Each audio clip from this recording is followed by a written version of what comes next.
Hola hermanos, Dios los bendiga. Me da muchísimo gusto saludarlos nuevamente y les damos la bienvenida a nuestro estudio El fracaso humano y la gracia divina.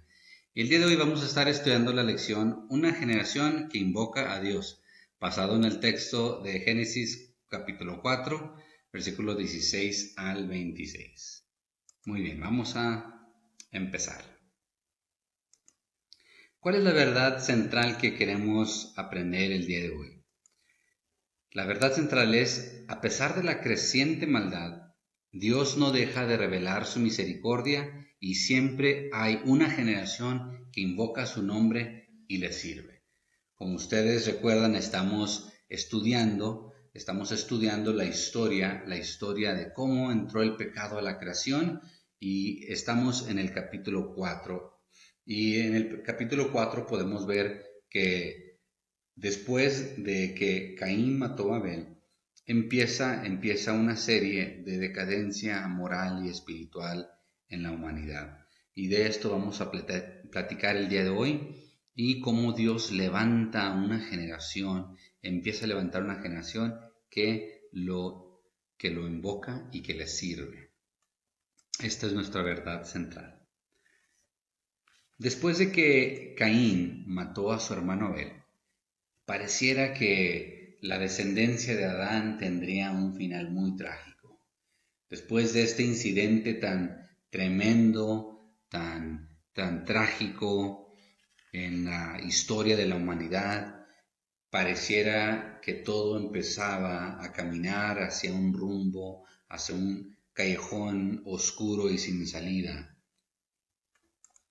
Pero Dios, en medio de esta situación y en su vasta misericordia, redimió a la familia de Adán y Eva, a la primera familia de la historia, dándoles la oportunidad de tener a otro hijo, a un hijo que llamaron Set, que significa sustitución. Entonces, Dios aún en medio de circunstancias complicadas y aún en medio de situaciones fallidas, cuando nosotros le podemos fallar y nos equivocamos, su misericordia es tan grande, tan hermosa, tan vasta, que nos da una segunda oportunidad como lo hizo con la primera familia.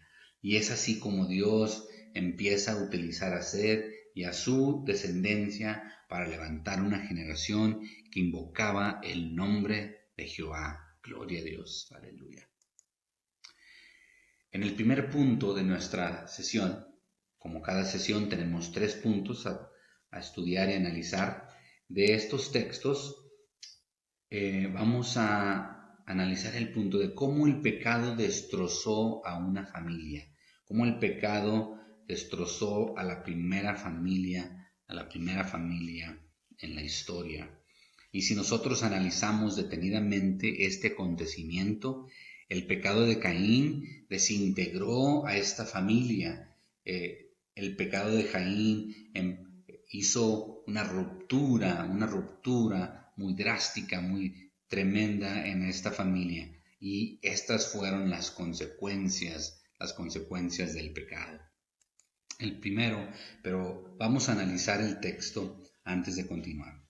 Génesis 4, 16 al 17 nos dice, y salió pues Caín de delante de Jehová. Recuerden que en los versículos anteriores, en la sesión anterior, estuvimos viendo cómo Dios se acerca con Caín, lo confronta y le pide que rinda cuentas de lo que hizo, pero Caín quiso esconder su pecado, Caín negó lo que había hecho, entonces Dios le dice que va a haber una consecuencia por lo que él hizo. Entonces, Dios está terminando de hablar con Caín y llegamos al versículo número 16, donde nos dice su palabra, salió pues Caín de delante de Jehová. Por eso dice que salió de delante de Jehová, porque Jehová estaba hablando con él.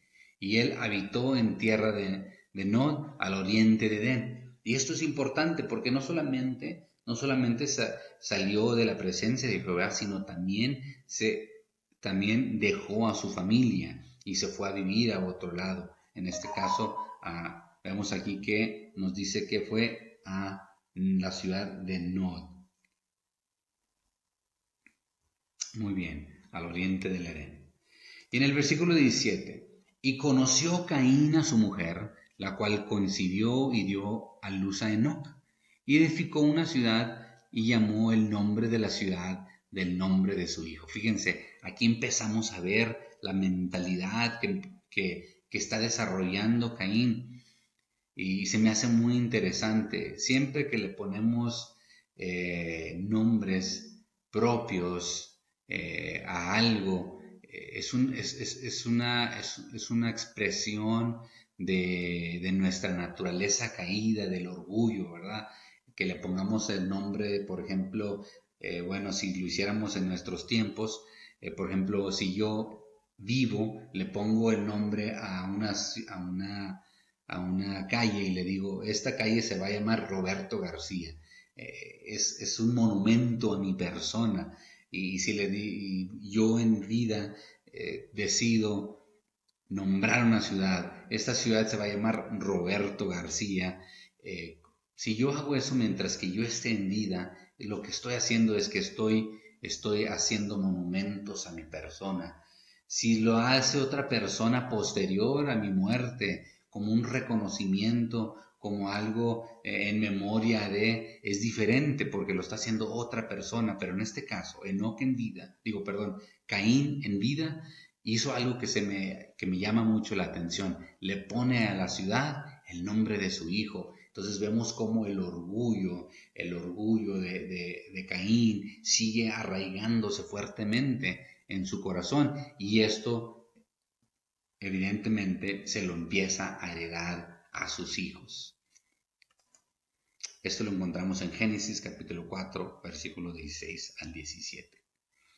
Y como les mencionaba, cuando nosotros analizamos estos pasajes, podemos, junto con los pasajes que leímos la semana pasada, podemos entender, imagínense ustedes pónganse en el lugar de Adán y Eva como familia. Tienen a 2 hijos. El hijo mayor mata al más pequeño. Y después de esto, el hijo mayor se va de la casa.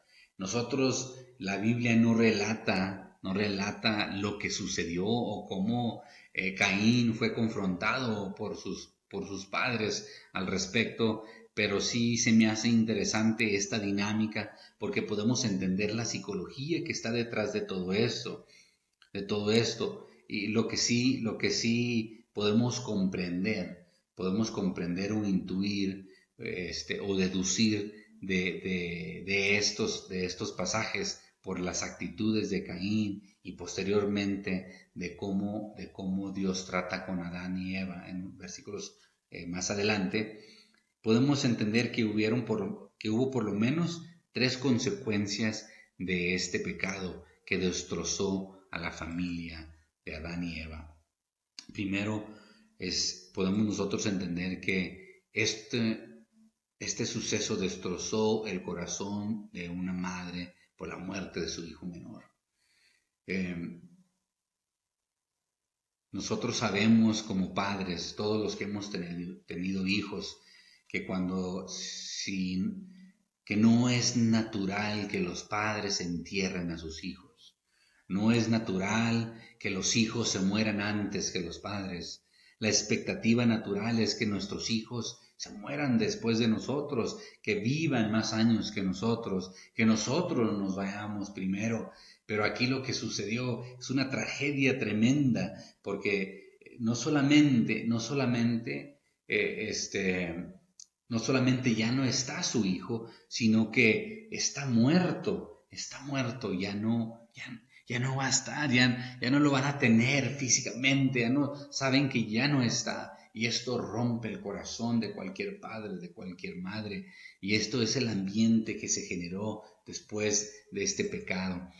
La segunda consecuencia es que el hijo mayor tuvo que dejar la casa. Caín no solamente mató a su hermano y generó dolor en el corazón de su mamá y de su papá, sino que también los tuvo que abandonar, tuvo que dejarlos.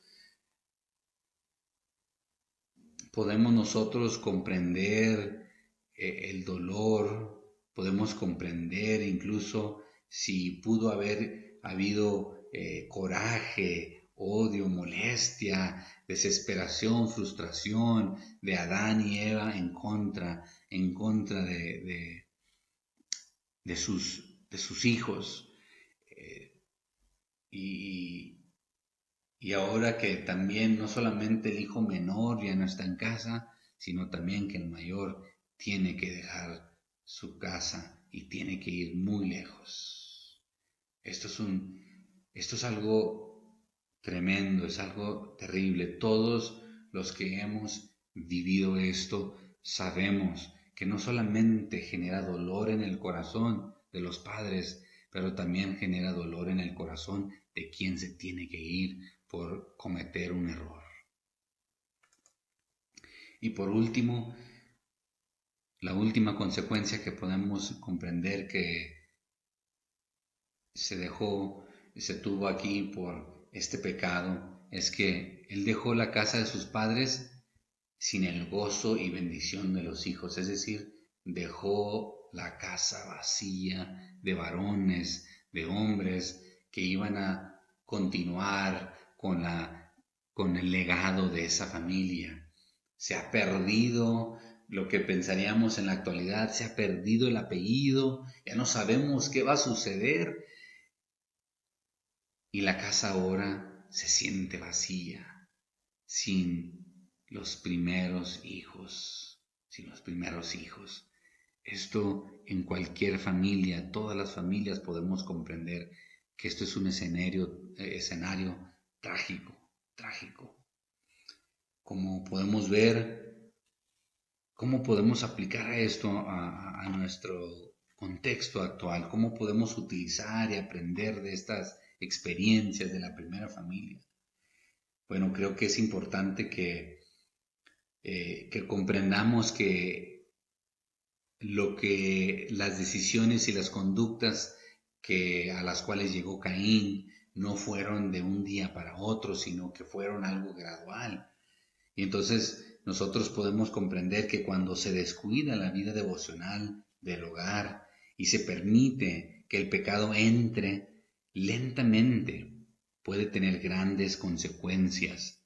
Y somos nosotros los padres los responsables de asegurar que Dios sea el centro de nuestro hogar y no ignorar cuando veamos actitudes y conductas en nuestros hijos que puedan no solamente dañarlos a ellos, sino a otros miembros de la familia. Porque como les mencionaba, lo que sucedió y lo que se fue desarrollando en el corazón de Caín no fue algo de la noche a la mañana, sino estas conductas agresivas, celos, pleitos que hay, todo eso se va viendo desde que los niños están chiquitos y los vamos viendo. Vamos viendo si empiezan a desarrollar actitudes de envidia, de celos, si son personas impulsivas, corajudas, violentas. Y todo esto lo vemos desde que los niños son chicos y van creciendo y desarrollándose. Entonces Dios nos da esa responsabilidad como padres, nos lo reitera en los proverbios, en los salmos, en diferentes partes, en el Pentateuco, diferentes libros. Dios nos anima, nos motiva y nos instruye para que podamos nosotros guiar a nuestros hijos. Entonces, si nosotros como padres permitimos, ignoramos las conductas de nuestros hijos y creemos que algún día, pues a lo mejor se van solas, pueden llegar a tener consecuencias muy trágicas para ellos y para quienes los rodean. Muy bien, vamos a avanzar al punto número 2, una generación extraviada. Y vamos a leer Génesis capítulo 4, los invito a que me acompañen ahí en Génesis capítulo 4, versículo 18 al 24. Aquí en estos versículos vamos a ver, recuerden que Caín ya se separó de su familia y empezó una ciudad nueva que se llama Enoc. Y aquí empieza a relatar la Biblia cómo se va desarrollando esta nueva sociedad, esta nueva comunidad. desarrollada de la descendencia de Caín. Y Enoc le nació Irad, e Irad engendró a Mehujael, y Mehujael engendró a Metusael, y Metusael engendró a Lemec. Ahí se les encargo los trabalenguas. Y Lamec tomó para sí 2 mujeres, fíjense qué interesante, porque Lamec es el primero que empieza con la poligamia, es decir, con más de una mujer. Sus ancestros, su papá tenía una sola mujer, él es el primero. Y fíjense cómo se va desarrollando. Aquí vamos viendo cómo el pecado va agrandándose y va creciendo para que se genere una sociedad, una generación extraviada, alejada de Dios. Entonces aquí Lamec tomó para sí 2 mujeres. El nombre de la una fue Ada y el nombre de la otra Zila. Y Ada dio a luz a Jabal, el cual fue padre de los que habitan en tiendas y crían ganados. Fíjense cómo se va desarrollando ya este grupo. Nos enseña aquí la Biblia que este grupo ya empezó a desarrollar oficios. Unos hacían tiendas, otros criaban ganado. El nombre de su hermano fue Jubal, el cual fue padre de todos los que tocan arpa y flauta. Entonces empieza aquí, vemos ya que empieza la cultura a desarrollarse en esta ciudad. En el versículo 22, y Sila también dio a luz a Tubal Caín, artífice de toda obra de bronce y de hierro. Empiezan aquí los herreros, los que empiezan a trabajar los diferentes materiales, los diferentes metales. Y la hermana de Tubal, Caín, fue Naamá.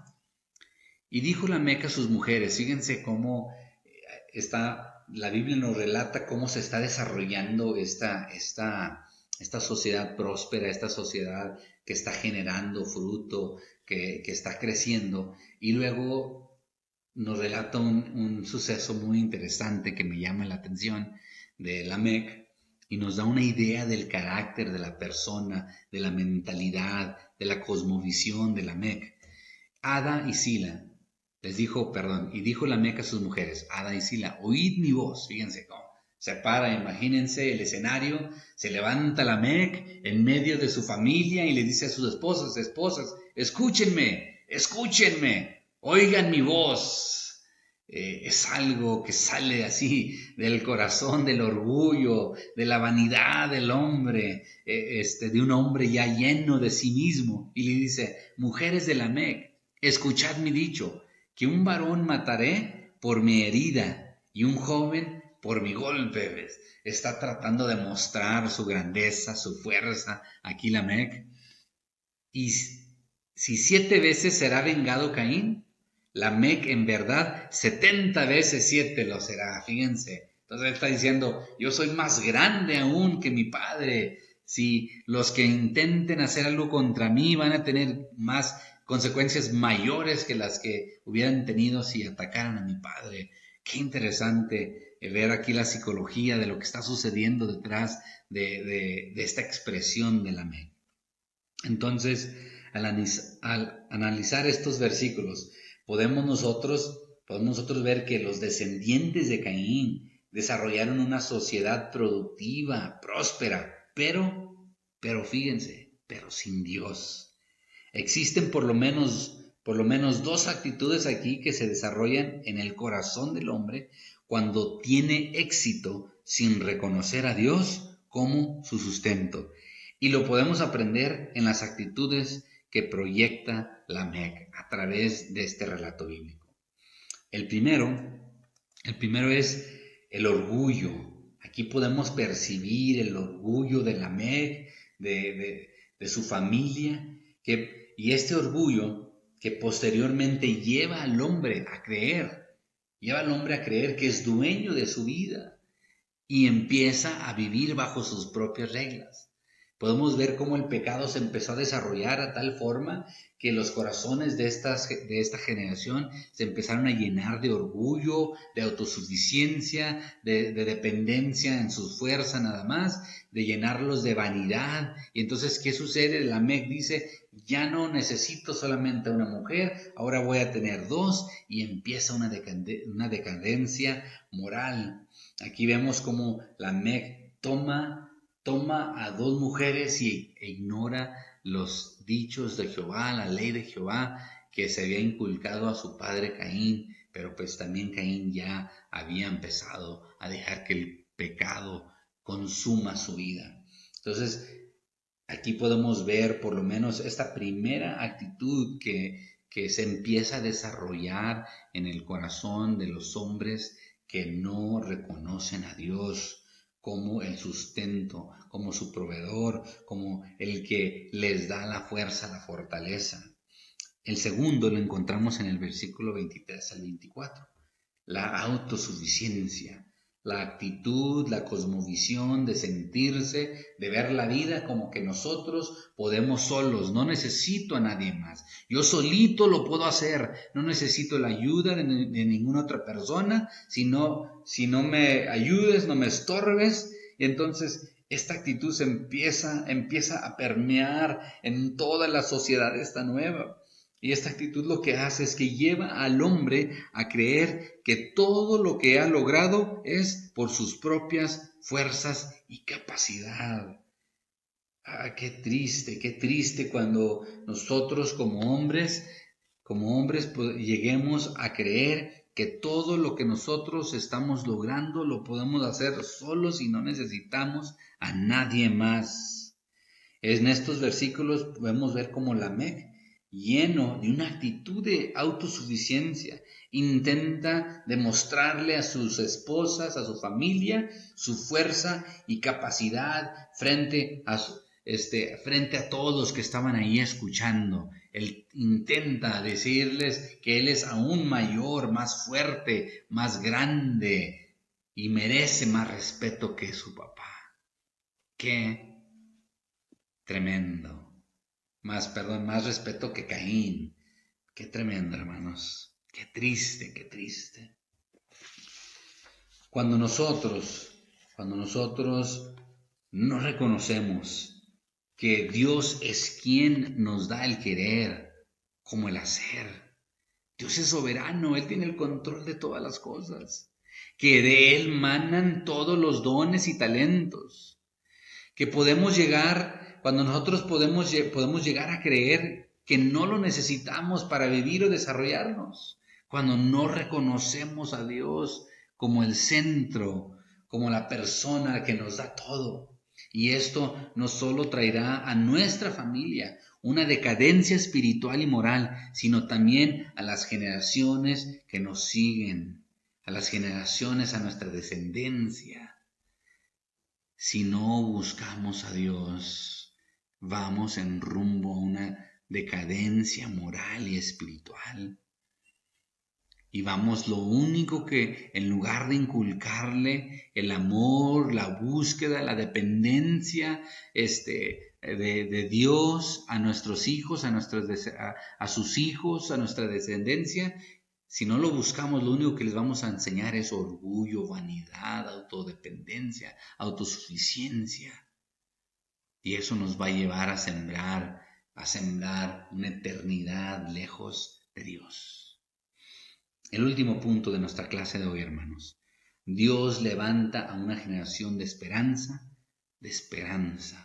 Y los invito a que me acompañen a Génesis capítulo 4, versículo 25 y 26. Y aquí vemos que después de que la Biblia nos describe el desarrollo de esta nueva generación, de esta nueva sociedad, descendientes de Caín, vemos donde Dios empieza a mostrar una luz en medio de la oscuridad, empieza a mostrar su misericordia tremenda. Y conoció de nuevo Adán a su mujer, la cual dio a luz un hijo, y llamó su nombre Set, porque Dios dijo ella, me ha sustituido otro hijo en lugar de Abel, a quien mató Caín.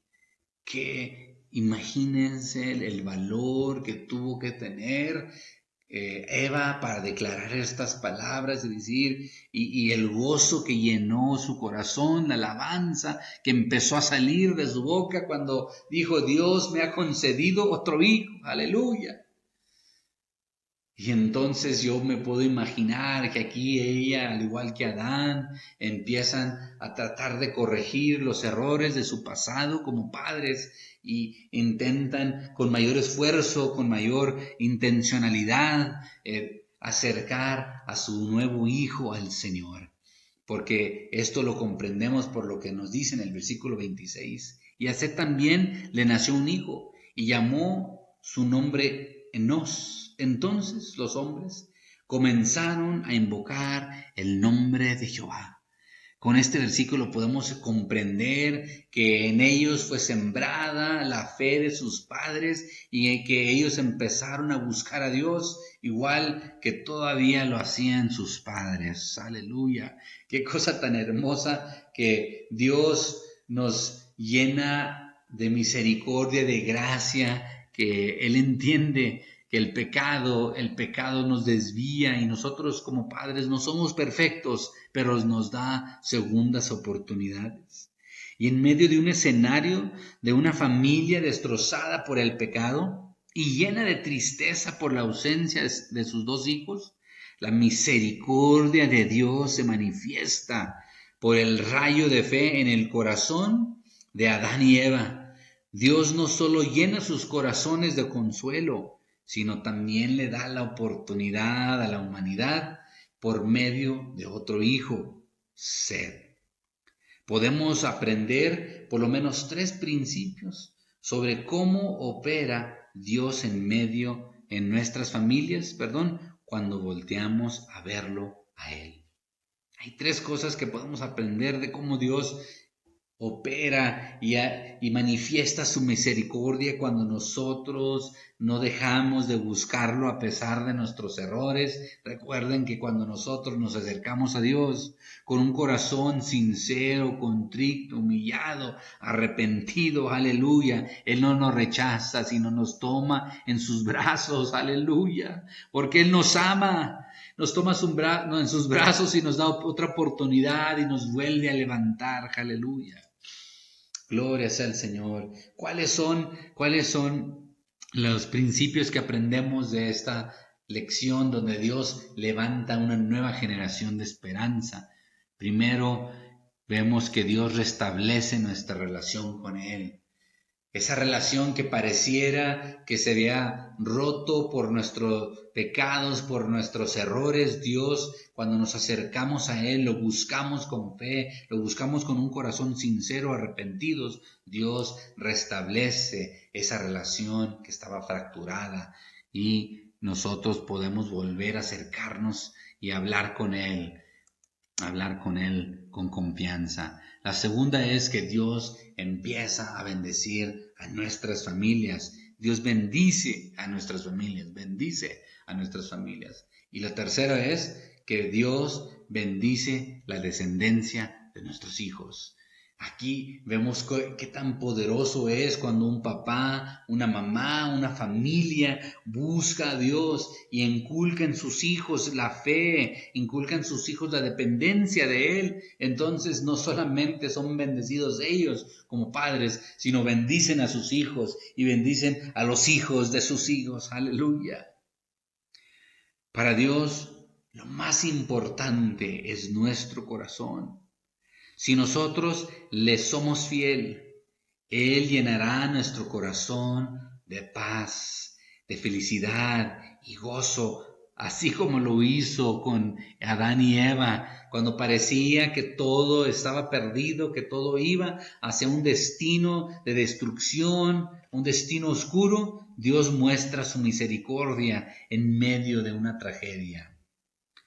Pero también busca a hombres y a mujeres que no se avergüencen de invocar su nombre y que estén dispuestos a entregar sus vidas al servicio de Él. Dios te está hablando y llamando ahorita. Dios nos está llamando a todos, aleluya. Muy bien, vamos a ir cerrando la lección de hoy. Espero que estemos aprendiendo mucho hoy. Lecciones de fe. La primera lección de fe de hoy es: el desobedecer a Dios siempre traerá consecuencias trágicas. Siempre, siempre. Por eso Dios nos anima constantemente a buscarlo a Él y no desobedecerlo. 2. Cuando una generación no busca a Dios, se desviará sin control. Sin control. Podemos verlo en la actualidad, que las generaciones se están alejando de Dios, están creyendo que pueden hacer uso de su cuerpo, pueden hacer con su cuerpo lo que quieren, pueden pensar lo que quieren, y no solamente eso, sino que también pueden influir en otros para que hagan lo mismo. Y cuando una generación hace eso, se empieza a desviar descontroladamente. Ay, disculpen. Hay un error ahí, desviará sin control. Y por último, en medio de una generación que se centra en sí mismo, Dios busca a hombres y mujeres que no se avergüencen del Evangelio. Y como cada semana, los invitamos a que tomen decisiones de fe. Dios siempre nos da una oportunidad de acercarnos a Él cuando tenemos encuentros con su palabra. Y el día de hoy Él nos da esta oportunidad nuevamente de acercarnos a Él. Y la primera decisión de fe a la cual los invitamos hoy es: decida salir de su pecado y buscar a Dios con todo tu corazón. Si tú sientes que has dejado que el pecado entre a tu vida, y de repente ya te sientes nuevamente como reo, te sientes como que estás atrapado por el pecado, toma la decisión el día de hoy de decir: Dios, ya no quiero ser esclavo a este pecado. Dios, ayúdame, ayúdame. Arrepiéntete, busca a Dios con todo tu corazón. Segunda decisión de fe: decide a no ser arrastrado por las costumbres del mundo. Hay muchas cosas que el mundo nos dice que son correctas, que están bien, que todos los demás lo están haciendo, que no te daña tanto. Pero Romanos capítulo 12, versículo 2 nos dice: no os conforméis a este siglo, sino transformaos por medio de la renovación de vuestro entendimiento. No podemos nosotros como creyentes, no podemos como creyentes, hijos de Dios, dejar ser arrastrados por las costumbres del mundo. Tenemos que recordarnos que solamente somos peregrinos por este mundo. Estamos aquí un rato, un momento, y necesitamos nosotros ser fieles a Él. Y la última decisión es: decida ser una luz en medio de la oscuridad el día de hoy. Decide pararte. Y no solamente serle fiel a Dios, y no solamente no dejar, vivir en santidad y alejarte de las cosas que te dañan, pero también decide levantarte en medio de la oscuridad, ser un vocero, un testigo fiel de tu fe y decir: esto es lo que Dios quiere para nuestra generación. Invoca, no nos avergoncemos del Evangelio, no nos avergoncemos de ser testigos fieles de Dios en medio de la oscuridad. Aleluya. Les invito a que hagamos una oración para cerrar este tiempo. Padre Santo, te damos gracias, Dios. Gracias por tu palabra, gracias porque tú estás con nosotros. Ahora te pedimos, Señor, que nos ayudes a que no seamos arrastrados por las costumbres, por las cosas que muchas personas creen y están practicando como correctas, pero que nosotros sabemos que son incorrectas. Ayúdanos a ser fieles, a alejarnos del pecado y a buscar ser testigos tuyos, luces en medio de la oscuridad. Ayúdanos a ser hombres y mujeres valientes, que estamos dispuestos, así como dice tu palabra en el libro de Hechos, que así como tu siervo David, que sirvió a su generación según tus propósitos divinos. Gracias te damos, Padre, en el nombre de Cristo Jesús. Gracias a todos por su atención. Dios los bendiga grandemente. Espero que esta lección haya sido de mucha bendición para ustedes y recuerden que estamos disponibles a través de las redes sociales. Si quieren seguimiento o quieren más información sobre nuestra congregación o quieren apoyo para seguir creciendo espiritual, con toda confianza envíen un inbox y los atendemos con todo gusto. Dios los bendiga.